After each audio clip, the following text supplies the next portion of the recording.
우리 또 앞뒤 좌우로 인사들 나누시겠습니다. 영상으로 예배를 드리신 분들도 인사들 나누시겠습니다. 주님의 이름으로 환영합니다. 주님의 이름으로 환영하며 주님의 이름으로 축복합니다. 명절을 또 앞두고 있습니다. 특별히 하나님께서 은혜 주셔서 복된 명절 되기를 주님의 이름으로 축복합니다.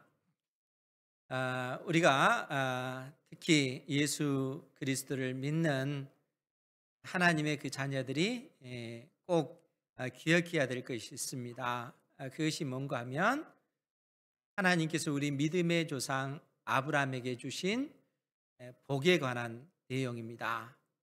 하나님께서 믿음의 조상 아브라함에게 주신 그 복의 내용을 우리가 끊임없이 기억하고 그 복의 의미를 가지고 사는 그러한 삶을 살아야 됩니다. 그러면은 하나님께서 믿음의 조상 아브라함에게 주신 그 복이 무엇이었습니까? 우리가 창세기 12장을 통해서 익히 들었던 그 말씀, 아브라함아 너는 복이 될지니라. 아브라함 자신이 복이라는 거예요. 그럼 왜 하나님께서 아브라함을 향하여 너는 복이다 이렇게 선언하셨는가 하면 아브라함이 믿음으로 말미암아 의롭게 되었기 때문에 그렇습니다. 아브라함이 의롭게 된 것은 하나님을 믿는 그 믿음 때문에 그렇다는 거예요. 그의 어떤 선한 행실이나 또 착한 그 행실이 그를 의롭게 만든 것이 아니라 하나님을 믿는 그 믿음이 그를 의롭게 만든 것입니다. 그것이 아브라함의 그 복이라는 거예요. 그러면서 하나님께서 하신 말씀이 너를 축복하는 자에게는 내가 축복하고 너를 저주하는 자에게는 내가 그를 저주하겠다 하는 그야말로 배타적인 성격의 그 복에 관해서 말씀을 하셔요. 그러니까 아브라함을 축복하는 사람을 하나님께서는 그 사람을 축복하겠다는 거예요. 그리고 아브라함을 저주하는 사람을 하나님께서 저주하시겠다는 것이죠. 제가 자주 말씀을 드렸는데 여러분들 이 말씀을 꼭 기억하시기 바랍니다. 그럼 왜 하나님께서 아브라함을 축복하는 사람을 축복하고 아브라함을 저주하는 사람을 저주하셨겠어요? 그것은 아브라함이 하나님 편에 있기 때문에 그렇습니다. 하나님이 아브라함과 함께 하시기 때문에 그런 거예요. 그래서 아브라함을 대적한다는 것은 곧 하나님을 대적하는 것이 되는 것이고 아브라함을 축복한다는 것은 곧 하나님 편에 그 사람 역시 선다는 그러한 의미라는 거예요. 그것이 하나님께서 우리 믿음의 조상 아브라함에게 주신 복의 내용이라는 겁니다. 그러니까 그 복의 내용을 오늘날 우리가 그대로 가지고 있는 줄 믿으시기 바랍니다. 예수 그리스도를 믿는 우리와 하나님께서는 함께 하셔요. 그렇기 때문에 늘상 우리가 하나님 편에 서 있어야 됩니다. 우리가 하나님 편에 서 있지 아니하면 반대로 하나님께서 우리의 대적의 편에 서게 계시게 되는 거예요. 그래서 하나님께서는 믿음의 조상 아브라함을 그처럼 부르시고 나서 아브라함을 통해서 하나님께서는 이스라엘 백성들을 이루시고 그 백성들을 출애굽시키셔서 시내산에서 언약을 체결하시잖아요.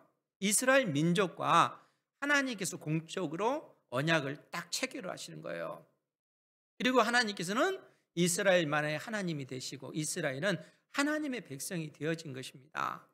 그런데 하나님께서 이처럼 언약을 체결하면 언약 문서가 있잖아요. 언약서. 그 언약서가 율법입니다. 그러니까 여러분들도 계약을 딱 맺으면 계약서가 있잖아요. 그것과 마찬가지로 하나님과 이스라엘 사이에도 언약을 맺고 나서 이 언약서인 율법을 하나님께서 주신 것입니다. 그 율법의 내용이 그 원리법이 십계명이라는 거예요. 그리고 좀 더 세부적으로 주신 것이 신명기서 말씀입니다. 특별히 우리가 신명기 28장을 보면 그래서 하나님께서 이스라엘 백성들이 하나님과 맺은 언약법에 신실하면 즉 하나님 편에 서 있으면 하나님께서도 이스라엘 편에 서 있겠다 그렇게 말씀하셔요. 그래서 신명기 28장 7절에 보면 여호와께서 너를 대적하기 위해 일어난 적군들을 내 앞에서 피하게 하시리라. 그러니까 하나님께서 이스라엘 편에 계시기 때문에 이스라엘을 대적하는 이방 나라들이 군대를 이끌고 이스라엘을 치러 그렇게 쳐들어왔을 때 하나님께서는 이스라엘 백성들의 눈 앞에서 적들을 쳐 부수시겠다는 거예요. 그러니까 원수들이 한 길로 왔다가 7길로 도망가도록 하나님께서 만들어 버리시겠다는 거예요. 왜 그렇습니까? 하나님이 이스라엘의 편이기 때문에 그렇습니다. 그런데 만일 이스라엘 백성들이 하나님 편에 서 있지 않고 하나님께서 그들에게 주신 언약서인 율법대로 그들이 순종하는 삶을 살지 아니하면 하나님께서는 이스라엘 편이 아니라 이스라엘의 대적의 편에 서시겠다라고 그렇게 말씀하시는 겁니다. 그래서 하나님께서 신명기 28장 25절 이하에서 뭐라고 말씀하시냐면 여호와께서 내 적군 앞에서 너를 패하게 하시리니 내가 그들을 치러 한 길로 나가서 그들 앞에서 7길로 도망할 것이다. 이렇게 말씀하시는 거예요. 그러니까 하나님 편에 우리가 서 있지 않냐면 오히려 원수들이 우리를 치러 군대를 이끌고 왔을 때 하나님께서는 우리 편에 있는 것이 아니라 적들의 편에 서 있다는 거예요. 그래서 우리가 한 길로 그 적을 막기 위해서 군대를 이끌고 나갔더니 이스라엘 백성들이 우리가 오히려 적들에 패하여 7길로 도망가게 될 것이라는 거예요. 그처럼 그 전투에서 실패하고 만다는 거예요. 그것뿐만 아니라 그로 인해서 하나님께서 언약적 심판을 이스라엘 백성들에게 내리시는데 그들이 그 전쟁에 패할 뿐만 아니라 나중에는 이스라엘이 멸망당하고 멸망당한 이스라엘 백성들이 수많은 나라들, 민족들 가운데 포로로 끌려가게 될 것을 하나님께서 이 언약법인, 언약서인 율법을 통해서 이스라엘 백성들에게 분명히 말씀하셨다는 거예요. 그러니까 이스라엘 백성들은 철저히 그들이 하나님만 바라보고 하나님 편에 서 있으면 그들은 하나님께서 그들의 편에 서 계신다는 거예요. 보이지 않는 그 하나님을 보는 것처럼 그들이 하나님을 의지하면 살아계신 하나님께서 이스라엘 백성들을 위해서 일하시겠다는 겁니다. 그런데 문제는 무엇입니까? 이스라엘 역사가 진행되어지면서 이스라엘 백성들은 보이지 않는 그 하나님을 보는 것처럼 섬기는 것이 아니라 보이지 않는 그 하나님을 보이지 않기 때문에 하나님을 믿지 못하고 눈에 보이는 이방 나라들, 아수르를 의지하고 애굽을 의지하고 그들의 군대를 의지하고 그들의 어떤 재물을 의지하는 이러한 삶을 살았다는 거예요. 사랑하는 성도 여러분, 하나님은 보이지 않잖아요. 그리고 우리 위에 그 삶을 보장해 줄 것처럼 보여지는 것은 우리 눈에 보이는 돈이 우리의 삶을 보장해 주는 것 같고 좋은 직장이 우리의 삶을 책임져 줄 것 같고 이 우리 눈에 보이는 것들이 마치 그것이 있어야만이 우리의 그 생명이 보장되어지는 것처럼 그렇게 여겨지잖아요. 우리의 어떤 그 생각이 그러하다는 거예요. 그런데 여러분, 믿음이라고 하는 것이 무엇입니까? 믿음이 무엇입니까? 이미 히브리서 11장은 믿음에 대해서 명확하게 우리에게 정의를 내려주고 있잖아요. 믿음은 바라는 것들의 실상이요 보이지 않는 것들의 증거다라고 이렇게 선언하지 않습니까? 그리고 수많은 우리 믿음의 그 조상들이 이 믿음으로 증거를 얻었다 이렇게 선언하고 있습니다. 믿음은 눈에 보이는 것이 아니라는 거예요. 믿음은 보이지 않는 그 하나님을 마치 보는 것처럼 하나님을 의지하고 하나님께서 우리에게 약속으로 주신 그 말씀이 진리인 것을 믿고 그 말씀대로 순종해 나가는 그 삶이 믿음의 삶이라는 거예요. 그 믿음을 가지고 있는 사람들과 하나님께서는 함께 하신다는 거예요. 성경이 우리에게 끊임없이 가르쳐주는 진리인 것이죠. 그런데 이스라엘 백성들은 그러한 삶을 살지 않은 것입니다. 보이지 않는 하나님을 믿지 못하는 것이죠. 눈에 보이는, 그래서 눈에 보이게끔 우상을 만들어 깎아 만들고 눈에 보이는 그 우상을 섬기고 그 우상이 자기들의 삶을 보장해 주는 것처럼 그렇게 그들이 여긴 것입니다. 주변 나라, 강대한 나라 아수를 의지하고 그래서 애굽을 의지하는 거예요. 그것이 호세아 선지자 당대 이스라엘 백성들의 그러한 모습이라는 겁니다. 아니, 이스라엘 역사가 그러한 어떤 그 역사였다는 거예요. 그래서 오늘 하나님께서 뭐라고 말씀하시냐면 9절 말씀에 보면 이스라엘아 내가 패망하였나니 이는 그 이유는 너를 도와주는 나를 대적함이니라. 하나님께서 북이스라엘이 멸망당할 것을 이처럼 선언하고 있습니다.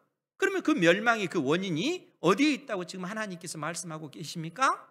그 이유는 다른 데 있는 것이 아니라 너를 도와주는 나를 너희들이 대적했기 때문에 그렇다는 거예요. 이스라엘 백성들이 하나님 편에 서 있지 아니하고 이스라엘 백성들이 하나님 대신에 눈에 보이는 우상을 섬기고 눈에 보이는 군사력을 의지하고 눈에 보이는 재물을 의지하는 그러한 삶을 살았기 때문에 그렇다는 거예요. 눈에 보이는 그것을 의지한 그것으로 인해서 하나님을 대적하는 그러한 편에 선 것입니다. 그것이 북이스라엘이 멸망당할 수밖에 없는 그 이유임을 이처럼 말씀해 주고 계시다는 거예요. 그러면서 하나님께서 뭐라고 말씀하십니까? 우리 10절 말씀 같이 한번 볼까요? 시작. 전에 내가 이르기를 내게 왕과 지도자들을 주소서 하였느니라.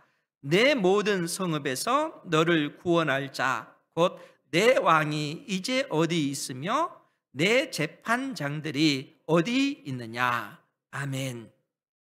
하나님께서는 이스라엘의 죄를 지적하시면서 전에 내가 이르기를 내게 왕과 지도자들을 주소서 하였느니라.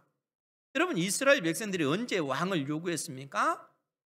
사무엘 선지자 때인 것이죠. 그래서 사무엘상 8장에 보면 그 이스라엘 백성들이 뭐라고 그 사무엘 선지자에게 요청을 하냐면 다른 이방 나라들처럼 우리에게도 왕을 세워주십시오. 그리고 그 왕이 우리를 통치하도록 그렇게 만들어 주십시오 라고 사무엘 선지자에게 요청을 합니다. 이로 인해서 사무엘 선지자는 대단히 진노하면서 마음에 큰 고통을 느끼는 것이죠. 그런데 그러한 사무엘 선지자에게 하나님께서 뭐라고 말씀하시냐면 그들이 너를 버림이 아니요 나를 버려 자기들의 왕이 되지 못하게 함이니라. 이렇게 하나님께서 말씀하십니다. 여러분, 이스라엘 백성들이 왕을 요구하는 것 이 자체가 잘못됐다는 것이 아니에요. 이스라엘 백성들이 왕을 요구할 수 있습니다. 그런데 이스라엘 백성들의 그 문제는 뭐냐면 눈에 보이지 않는 그 하나님이 이스라엘의 왕됨을 그들이 믿지를 못하는 거예요. 이스라엘의 그 하나님이 이스라엘 백성들을 보호하시고 이스라엘 하나님의 그 백성의 삶을 인도하시고 적들로부터 하나님이 이스라엘의 방패요 이스라엘의 요새요 이스라엘의 산성 되심을 이스라엘 백성들이 믿지 못하는 거예요. 하나님을 믿지 못하니까 그들에게 눈에 보이는 왕을 달라는 겁니다. 그 왕이 우리를 보호할 수 있도록 그 왕이 우리의 재산을 보장해 줄 수 있도록 그래서 우리에게 왕을 세워달라 이렇게 요청하는 거예요. 그래서 하나님께서 이 사무엘 선지자를 통해서 너를 부인한 것이 아니라 그들이 이스라엘 백성들이 내가 그들의 왕됨을 원치 않기 때문에 그런 것이다 라고 얘기하는 거예요. 그만큼 이스라엘 백성들이 퇴역한 것입니다. 눈에 보이지 않는 하나님을 믿지 못하는 거예요. 눈에 보이는 이 세상의 왕을 그들이 더 의지하는 것입니다. 그러한 이스라엘을 향해서 오늘 하나님께서 그래서 이 말씀을 하고 계시는 거예요. 전에 내가 이르기를 내게 왕과 지도자들을 주소서 하였느니라. 내 모든 성읍에서 너를 구원할 자 곧 내 왕이 이제 어디 있으며 내 재판장들이 어디 있느냐. 그 지도자들이 어디 있는가. 너희들이 그처럼 요구했던 그 왕이 너희들의 그 정치 지도자들이 너희들의 삶을 보장해 주느냐. 이방 나라로부터 이 왕이 너희들을 보호해 주냐. 너희 생명과 너희 재산을 지켜주느냐 라고 얘기하는 거예요. 여러분, 이스라엘의 왕이 얼마나 부패했습니까? 19명의 그 왕이 등장했지만 끊임없이 반역의 그 역사만 진행되어지는 것이 북이스라엘 역사가 아닙니까? 그 왕들이 세워졌음에도 불구하고 그들이 하나님의 말씀에 근거해서 이스라엘 백성들을 하나님의 말씀에 순종하면서 통치하는 것이 아니라 그들에게 주어진 그 권세, 그 권력을 이용해서 그러지 못한 그러한 사람들의 그 재산을 강탈하고 약탈하고 자기의 이익을 위해서 그 권세를 쓰지 않았습니까? 그것이 이스라엘 왕이라는 거예요. 여러분, 왕이라고 하는 것이 얼마나 중요한 그 자리입니까? 우리가 3월 달에도 대통령 선거가 있지만 우리나라 그 대통령에게 주어진 그 권세, 그 권한이라고 하는 것을 막강하잖아요. 국민들이 그 대통령에게 그러한 그 권세, 권한을 부여한 것은 국민들을 위해서 국민들을 섬기라고 그 권한을 부여한 것입니다. 그런데 그 권한을 부여받은 대통령이 그 권세를 국민을 위해서 쓰지 아니하고 자기의 이익을 위해서 그 권세를 쓰면 어떻게 되겠어요? 그러면 불의한 세상이 되어지는 것입니다. 공의로운 세상이 될 수 없어요. 불의가 판치게 되어지고 그 밑에 있는 그러한 어떤 정치 지도자들은 어떻겠어요? 자기들이 가지고 있는 그 권세를 또 이용해서 자기의 어떤 이익을 추구하게 되겠죠. 한 나라의 그 대통령이 바로 세워지지 못하면 그렇게 되어진다는 거예요. 그러니까 한 나라의 대통령이 그 자리라고 하는 것은 철저히 국민을 위해서 존재하는 것입니다. 국민을 섬기라고 세워진 그 자리가 대통령의 자리예요. 우리나라가 하나님 앞에 은혜를 입을 수 있도록 여러분들 많이 기도하시기 바랍니다. 한 나라의 대통령이 바로 서지 못하게 되면 그런 어려움을 그 나라 국민이 당하기 때문에 그렇습니다. 불의한 세상이 되어지면 국민이 고통 당할 수밖에 없는 것이죠. 이스라엘 나라의 그 역사가 그러한 거예요. 이스라엘 역사상 그렇게 왕이 세워졌지만 불의하게 그 통치하고 하나님 대신에 우상을 섬기고 눈에 보이는 것들 이익을 취하기 위해서 그 권력을 사용해서 백성들을 괴롭게 하는 그러한 어떤 그 왕들이 북이스라엘 왕이었다는 거예요. 그 왕들, 그 정치 지도자들이 어디 있느냐? 너희들이 그처럼 의지했던 눈에 보이는 그 왕, 그 정치 지도자들이 지금 어디에 있느냐? 그들이 너희의 삶을 보장해 주느냐? 너희 생명을 지켜줬느냐? 아니라는 거예요. 그로 인해서 하나님께서는 이스라엘을 향하여 진노하시는 것입니다. 그래서 11절에 뭐라고 말씀하시냐면 내가 분노함으로 내게 왕을 주고 진노함으로 패하였노라. 그래서 하나님의 말씀에 순종하지 아니하는 그 왕들을 하나님께서는 패하시고 멸하시는 것입니다. 그러한 나라인 그 북이스라엘을 하나님께서는 심판하시겠다는 거예요. 그 심판의 그 모습을 하나의 어떤 비유를 들어서 설명하고 계시는데 12절 13절에 보면 에브라임의 불의가 봉함되었고 그 죄가 저장되었나니, 에브라임은 북이스라엘을 이야기하는 것이죠. 그러니까 에브라임의 불의가 봉함되었다, 딱 막아졌다는 그 얘기예요. 여러분, 풍선을 생각하면 됩니다. 여러분, 풍선을 불 때 바람을 넣으면 어때요? 풍선이 이렇게 부풀러 올라오잖아요. 마치 이스라엘의 죄가, 에브라임의 죄가 갈수록 역사가 진행되면서 부풀어 오는 풍선과 같이 봉함이 되었다는 거예요. 그들의 죄악의 그 역사가, 그것이 하나하나 그 기록이 늘어나는 겁니다. 죄가 역사가 진행될수록 그 죄가 줄어든 것이 아니라 그 죄악이 더더욱 쌓여지고 있는 거예요. 그러면 그런 이스라엘을 향해서 하나님께서 어떻게 하시겠어요? 그래서 그들을 해산하는 여인의 그 고통에 비유하고 있습니다. 우리 13절 말씀 같이 한번 볼까요? 시작. 해산하는 여인의 어려움이 그에게 임하리라. 그는 지혜 없는 자식이로다. 해산할 때가 되어도 그가 나오지 못하느니라. 아멘. 해산하는 여인의 어려움, 해산하는 여인의 그 산고를 얘기하는 것이죠. 여러분, 그 해산하는 그 여인의 그 산통이 있으면 어떻게 되겠어요? 그 고통에서 벗어날 수 있는 그 길이, 그 아이를 낳으면은 그 고통이 기쁨으로 변하잖아요. 그렇잖아요. 그 극심한 그 고통이 고통을 이겨서는 그 기쁨으로 가득 차게 되는 겁니다. 그런데 그 지금 이 에브라임의 그 죄는 마치 해산하는 여인의 그 산통과 같은데, 문제는 뭐냐면은 그 해산하는 여인의 그 산통이 그에게 임하는데 그는 지혜 없는 자식이로다. 해산할 때가 되어도 그가 나오지 못하느니라. 여러분, 해산할 때가 되면 어떻게 돼요? 아이가 태어나야 되잖아요. 태어나지 못하면 어떻게 됩니까? 그 아이도 죽고 산모도 죽는 거예요. 지금 에브라임의 어떤 처한 현실이 그러하다는 거예요. 이처럼 지금 비참한 그런 지경에 이른 것입니다.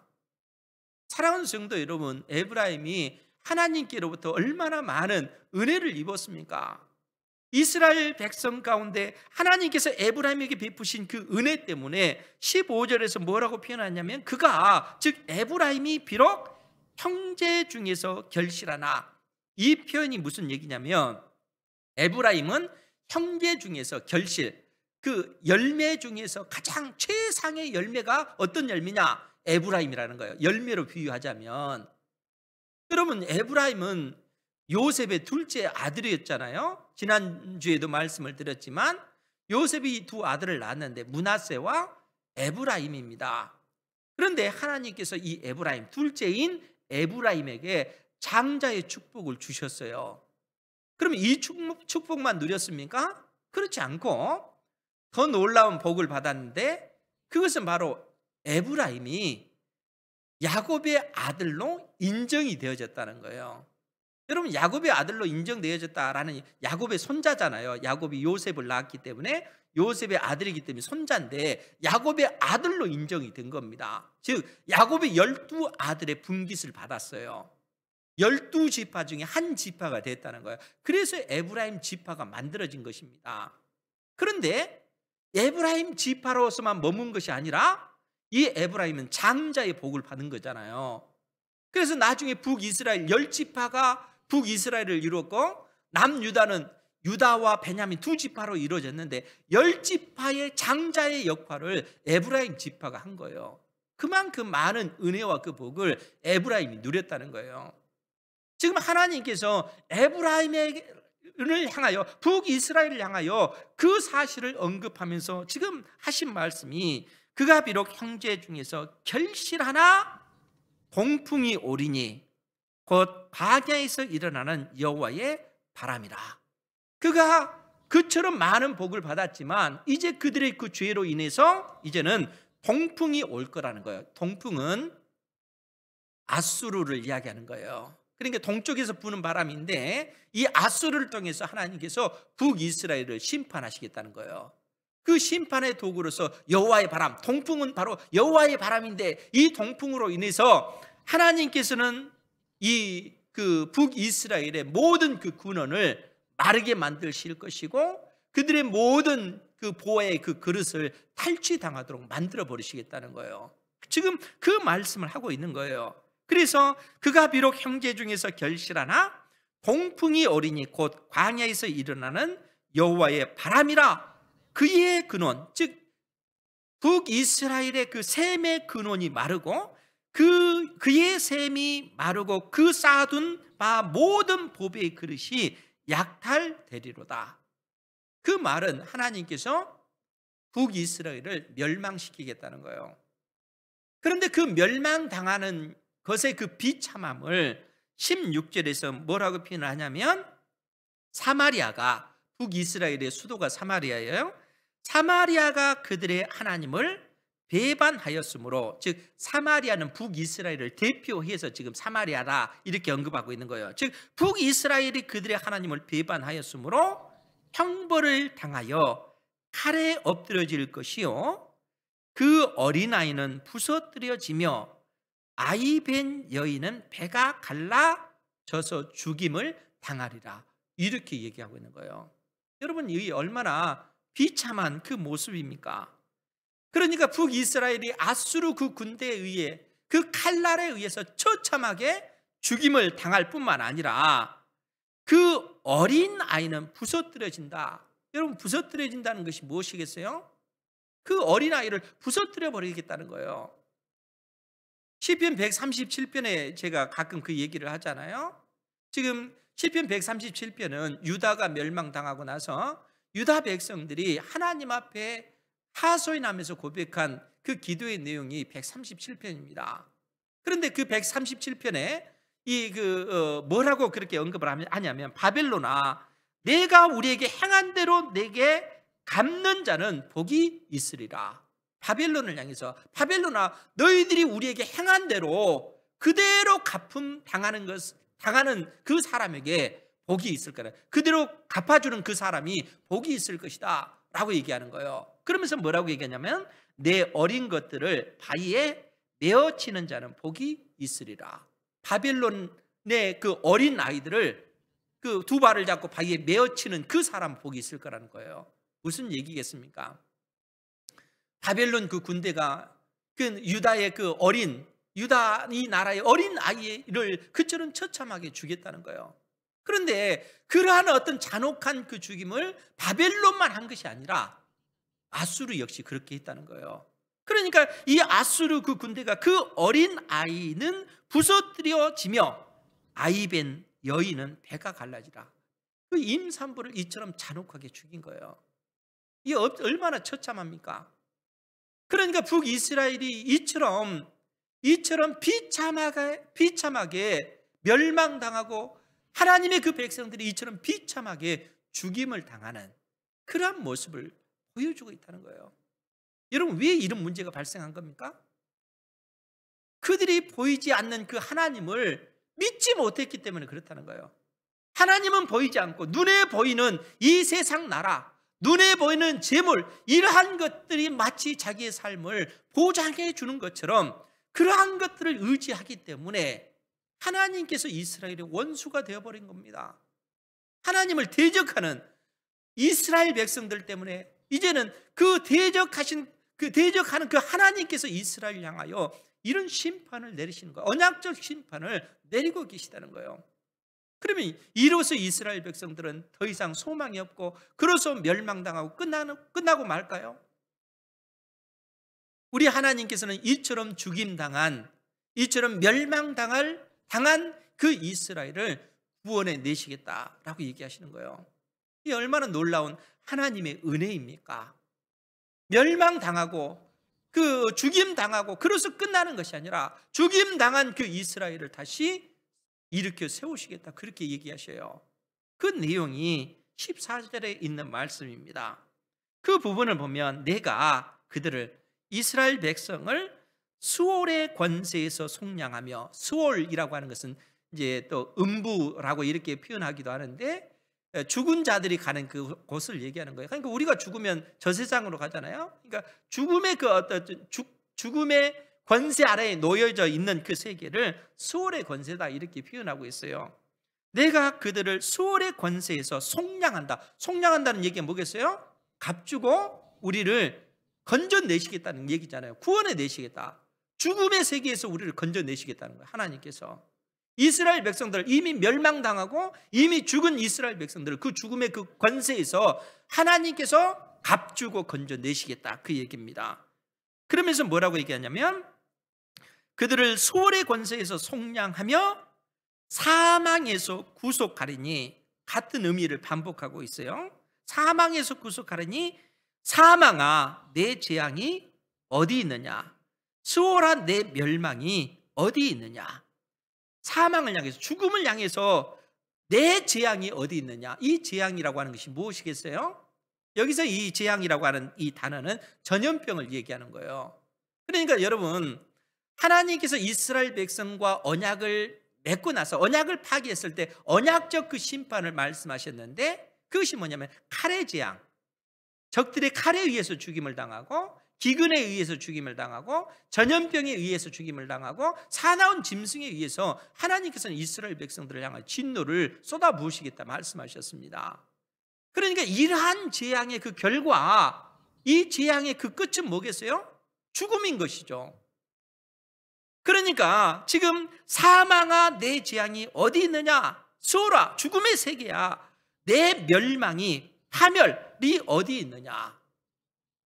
이 말이 무슨 얘기겠어요? 하나님께서 이 죽음의 그 권세에서 택한 백성들을 속량하실 것이기 때문에, 죽음에서 이스라엘 백성들을 다시 살리실 것이기 때문에 지금 이 말을 하고 있는 거예요. 더 이상 사망이 사망으로서 왕노릇하지 못하도록 만드시겠다는 거예요.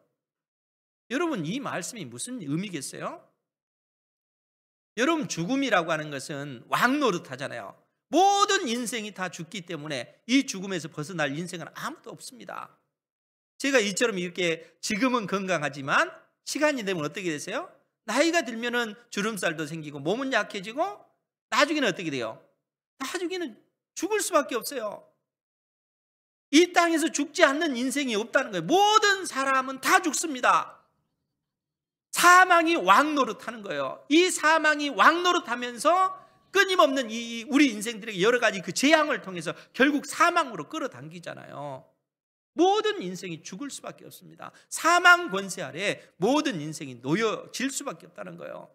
그런데 하나님께서 이 사망 권세 아래에 있는 우리를 다시 살리시겠다, 그 얘기예요. 속량하시겠다, 구속하시겠다, 하나님께서 이렇게 말씀하고 계시는 겁니다.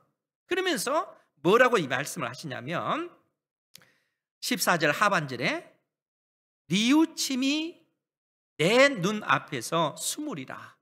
이 말이 참 이해하기 어려워요.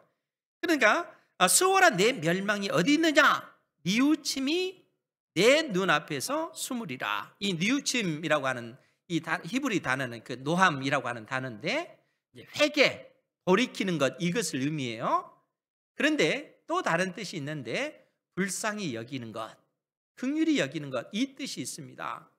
그러니까 좀 더 정확하게 그 문장을 해석을 하자면 내가 불쌍히 여기지 않을 것이다, 그 의미라는 거예요. 즉 불쌍히 여기는 것이 내 눈앞에서 스물이라. 그 얘기는 내가 더 이상 불쌍히 여기지 않을 것이다, 그 얘기예요. 그러면 하나님께서 더 이상 불쌍히 여기지 않는 것이 누구겠어요? 이스라엘 백성일까요? 그렇지 않습니다. 이건 문맥으로 이제 해석을 해야 되는데 명확하지 않기 때문에.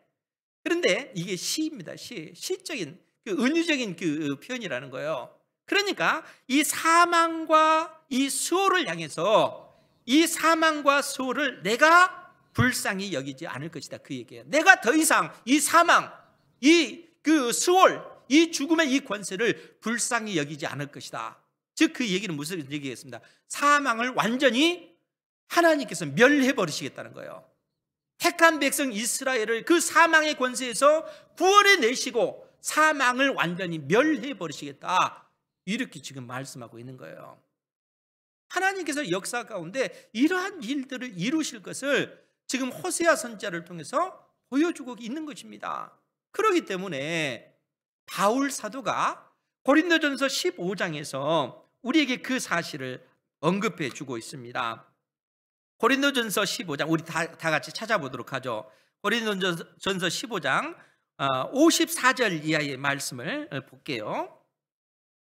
이 말씀은 예수님께서 죽음의 권세를 이기시고 부활하셔서 하늘로 올라가셨습니다. 그리고 부활하신 주님께서 이 땅에 재림하셔서 이제는 재림하실 때 택한 백성들을 부활의 몸을 입도록 만들어 주실 거라는 거예요. 그러한 맥락 속에 54절에 뭐라고 얘기하냐면 이 썩을 것이, 즉 이 썩을 몸이 썩지 아니함을 입고 이 죽을 것, 이 죽을 몸이 죽지 아니함을 입을 때에는 사망을 삼키고 이기리라고 기록된 말씀이 이루어지리라. 사망을 삼키고 이기리라 기록된 말씀이 성취될 것이라는 거예요. 언제요? 주님께서 이 땅에 재림하실 때, 그리고 모든 인생들이 몸의 부활을 입게 되어질 때 더 이상 사망이 왕노릇하지 못한다는 거예요. 사망이 삼키고 이기리라 기록된 말씀이 성취될 거라는 거예요. 그러면서 호세아서에 나와 있는 이 말씀을 인용하는 거예요. 사망아, 너희의 승리가 어디 있느냐? 사망아, 내가 쏘는 것이 어디 있느냐? 사망이 쏘는 것은 죄요, 죄의 권능은 율법이라. 여러분, 사망이 쏘는 것은 죄요, 죄의 권능은 율법이라. 여러분, 율법이 없으면 인생이 죄인이란 사실을 고백할 수 있을까요? 없습니다. 이 땅에 있는 모든 인생들은 어둠 속에 있기 때문에, 어둠 속에서 태어나서 어둠 속에서 자란 사람은 어둠이 당연한 것으로 여겨요. 그런데 그 어둠 속에 어느 날 한 줄기 빛이 쫙 비치는 거예요. 그때 사람들이 무엇을 깨닫습니까? 내가 어둠 속에 있었구나. 내가 하나님 앞에 죄인이구나. 이 사실을 깨닫는다는 거예요. 그러니까 율법이 우리의 어떤 심령 가운데 비춰질 때 죄가 드러나게 될 것이고, 이 죄의 삭시, 죄가 받을 그 보상은 사망이라는 거예요. 왕노릇, 사망이 왕노릇하는 거예요. 모든 인생이 다 죽는다는 얘기는 모든 인생이 다 죄인이다 하는 사실을 증거하고 있는 것입니다. 그러니까 죽는 그 모든 사람들은 그 죽음이라고 하는 것은 마치 어린 아이를 바위에 메어치는 것과 같고, 그 임신한 여인의 그 배를 갈라서 죽는 그 죽음과 같이 비참한 거라는 거예요. 사망이 그렇다는 거예요. 그러니까 여러분들의 어떤 여러분들이 인식하기에 그러한 어떤 죽음은 우리가 잘 알잖아요. 그런데 죽음 이후의 어떤 그 비참함이라고 하는 것이 그처럼 참혹하다는 것을 성경이 우리가 이해할 수 있도록 그렇게 비유해서 말씀해 주고 있는 거예요. 죽으면 다 끝나는 것이 아닙니다. 죽음은 굉장히 비참한 거예요. 어린아이를 바위에 맺히는 것, 그 임신한 여인의 그 배를 갈라서 죽이는 그것보다 더 비참한 것이 그 죽음, 사망 권세 아래 있는 그 죽음이라는 거예요. 성경이 우리에게 그러한 사실을 지금 말씀해 주고 있다는 거예요. 그러니까 이러한 어떤 비참한 가운데 우리 인생들이 놓여 있는데, 지금 사망한 너의 승리가 어디 있느냐? 사망한 네가 쏘는 것이 어디 있느냐? 사망이 쏘는 것은 죄요, 죄의 권능은 율법이라. 우리 주 예수 그리스도로 말미암아 우리에게 승리를 주시는 하나님께 감사한다. 이렇게 바울은 고백하고 있는 거예요. 우리 주 예수 그리스도로 말미암아 우리에게 승리를 주시는 하나님을 찬양합니다. 어떻게 우리에게 승리를 주셨습니까? 사망 권세를 이기는 그 승리를 하나님께서 우리에게 주신 거예요. 어떻게 해요? 우리 주님께서 우리의 죄와 우리의 허물 때문에 십자가에 못 박혀 죽으셨고, 그 죽음의 권세를 이기시고 부활하심으로써 사망 권세, 왕노릇하는 이 사망을 깨부수신 거예요. 사망에 대해서 하나님께서는 더 이상 불쌍히 여기지 않겠다는 거예요. 사망을 완전히 멸해버리겠다는 겁니다. 그렇기 때문에 우리 주님께서 사망 권세를 깨뜨리시고 부활하심으로 우리에게 승리를 주신 거예요. 우리 역시 예수 그리스도 안에서 예수님과 함께 십자가에 못 박혀 죽으셨고, 예수님께서 부활하실 때 우리 역시 부활 생명을 가진 존재로서 부활했기 때문에 그런 것입니다. 하나님께서 우리에게 이처럼 놀라운 그 은혜를 베푸신 거예요. 그러시면서 우리 하나님께서 선언하신 그 선언의 내용이 뭡니까? 우리 주님께서 이 세상 끝에 재림하실 때까지 왕노릇하면서 온 세상 나라 민족들을 심판하신 후에 고린도전서 15장 26절에 보면 맨 나중에 멸망받을 원수는 사망이니라. 우리 주님께서 맨 마지막에 심판하실 그 심판의 대상이 사망이라는 거예요. 즉 그 말은 사망을 완전히 멸해 버리시겠다는 거예요. 그래서 요한계시록 20장 14절에 사망과 음부, 즉 수월을 얘기하는 거예요. 사망과 수월도 불못에 던져지니 이것은 둘째 사망 곧 불못이라. 사망이 완전히 사망당해버린 것이죠. 더 이상 죽음이 지배하지 않는 영원한 그 생명이 하나님의 택한 백성들을 지배하는 그러한 어떤 세상을 하나님께서 만드시겠다는 거예요.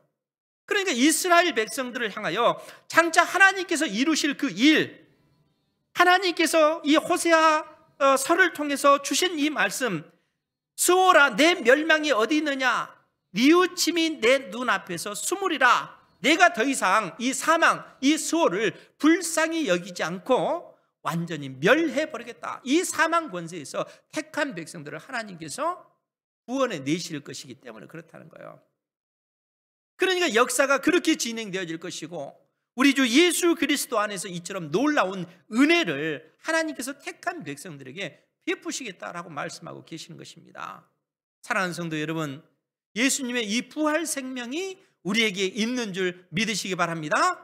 그러면 이 부활 생명을 가진 하나님의 자녀들이 이 땅에서 어떻게 살아야 되겠는가 하는 거예요. 여러분, 불순종은 뭡니까? 보이지 않는 하나님을 믿지 못하는 거잖아요. 눈에 보이는 것을 의지하는 거잖아요. 눈에 보이는 이 세상을 의지하는 것, 이 세상의 것들이 마치 나의 삶을 보장해 주는 것처럼 그렇게 생각하는 것이 불순종이라는 거예요. 이스라엘 백성들이 빠졌던 함정이 그것 아닙니까? 믿음은 보이지 않는 세계를 믿음의 눈으로 마치 보는 것처럼, 보이지 않는 하나님을 보는 것처럼 그렇게 섬기는 것입니다. 그것이 믿음이에요. 살아계신 그 하나님께서 내 삶을 보장해 주신다는 그 믿음으로 우리는 이 땅에서 믿음의 그 길을 걸어가는 그러한 자녀들이라는 거예요. 하나님께서 부활 생명을 가진 자녀들이 그러한 그 길을 걷기를 원하고 계시는 겁니다. 그래서 바울 사도가 고린도전서 15장 58절에 뭐라고 얘기를 하냐면, 그러므로 내 사랑하는 형제들아 견실하며, 견실하다는 말이 뭐겠어요? 견실하다 하는 것은 견고하고 확실하다 그 얘기예요. 그러니까 너희들이 가진 이 부활 생명을 너희들이 가졌느냐? 이 부활 생명을 가진 것에 대해서 너희들이 그 믿음에 견고하고 확실하게 서서 흔들리지 말고 항상 주의 일에 더욱 힘쓰는 자가 되라. 이는 너희의 수고가 주 안에서 헛되지 않은 줄 알미라. 이렇게 권면하고 있는 거예요. 우리에게 흔들리지 말라는 거예요. 여러분, 코로나19로 인해서 얼마나 흔들립니까? 신앙적으로 흔들리잖아요. 그 코로나의 그 위협 속에서 우리가 그로 인해서 걸리면 어떻게 될까 두려워하잖아요. 그것 때문에 우리가 온전히 하나님 앞에 서지 못하는 그러한 연약함을 보일 때가 얼마나 많습니까? 여러분, 건강이라고 하는 것이 우리 인생에 얼마나 중요합니까? 그런데 그 건강을 잃을까 얼마나 두려워합니까? 여러분, 그런데 그건 하나의 과정이라는 거예요. 그 건강이 영원히 우리를 보장해 주지 않습니다.